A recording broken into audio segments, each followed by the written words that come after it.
Good morning. It is Friday, November 13th, 2020. It's 2:40 a.m. and I am on my way to the gym right now. You know, when things aren't going your way, or maybe let's not say things aren't going your way. I think that's the standpoint somebody who likes to throw fits would take. Things aren't going my way. But let's say things ain't going as fast as you want, and you see other people progressing. You see them making moves that you want to moves that you want to make. You see them living how you want to live. You see them possessing things that you want to possess. You see them getting advances in their job, or advances in life in forms and fashion that you wish was you. The tendency is to one, question you and whether or not you have what it takes to get to where they are. The second thing is to assume that they got it all figured out and they have something that you don't have.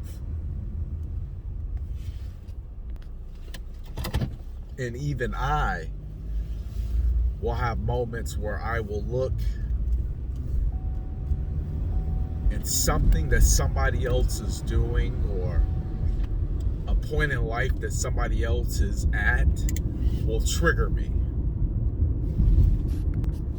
It will trigger me to question my purpose. It will trigger me to question my integrity, my commitment. Now, I can't tell you what those triggers felt like before, because the fact of the matter is, I don't remember how I reacted when I got triggered before, but the triggers now are very short-lived. And the reason why they're short-lived is because I've come to a better understanding that I am unique. My purpose, my calling, my direction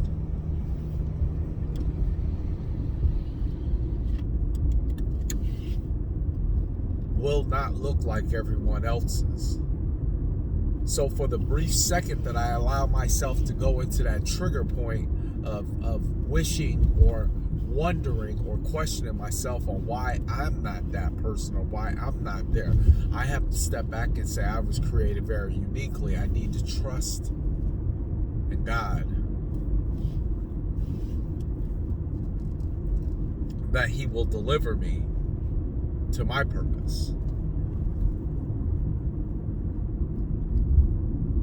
But if you're not aware of this whole trigger point, this comparison factor, this you think that you don't have what it takes mentality that sometimes creeps into our mind when we look and see, because I see other people doing better than me, and I'm like, hey, I want to go out and buy that. I want to go and do that. I want to be on that level. I want to be connected in like that. That's usually the time I have to step back and say, God, I know that you have a better and bigger purpose for me. Not better than them, not bigger than them, but you have a bigger and better purpose for me than where I'm at right now.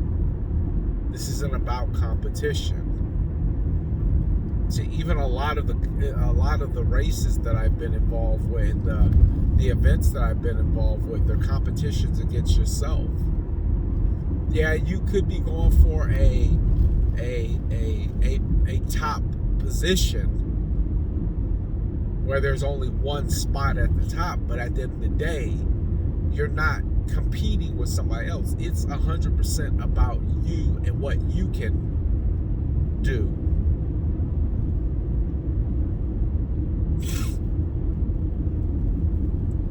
So when you get or find yourself caught up in these moments, you gotta remind yourself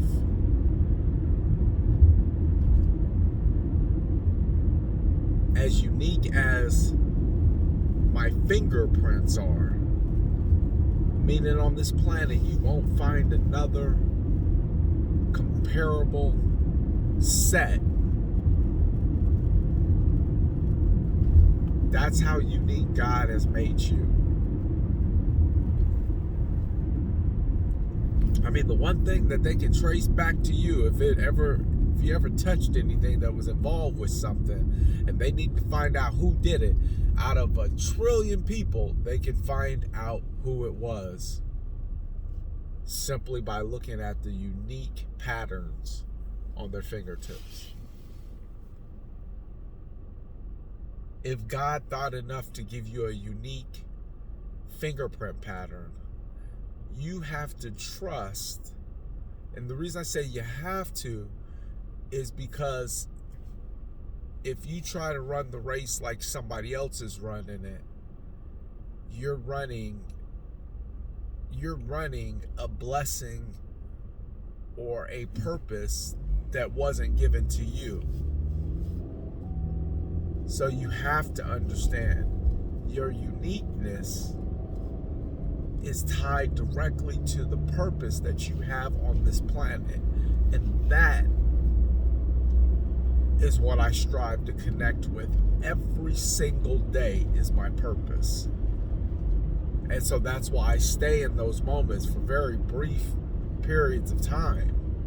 Because I may look, I may wonder, I may want, but at the end of the day, I know God has me exactly where He wants me to be to serve His ultimate divine purpose on this planet. I know that for a fact.